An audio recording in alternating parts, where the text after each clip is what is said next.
भिवंडी निजामपूर शहर महानगरपालिका निवडणुकीच्या आदर्श आचारसंहिता कालावधीत भरारी पथकाने साईबाबा चेकपोस्ट परिसरात कारवाई करत 4,40,000 रुपयांची रोख रक्कम जप्त केली आहे।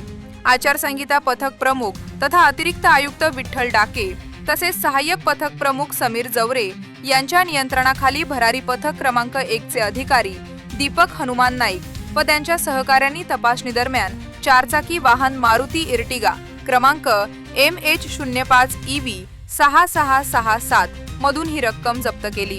या प्रकरणी वाहन चालक नरेंद्र सिंग मधुकर देवरे यांच्याकडे सदर रक्कम कुठून आणली आहे, कुठे नेण्यात येत आहे व कोणत्या कारणासाठी ही रक्कम वाहतूक केली जात आहे याबाबतची कागदपत्र मागितली असता वाहन चालकाकडून कोणत्याही प्रकारची कागदपत्र FST पथक प्रमुखांच्या निदर्शनास सादर करण्यात आली नाहीत। त्यामुळे FST पथक प्रमुख व VST पथक प्रमुख यांनी सदर रकमेची मोजणी करून पंचनामा केला।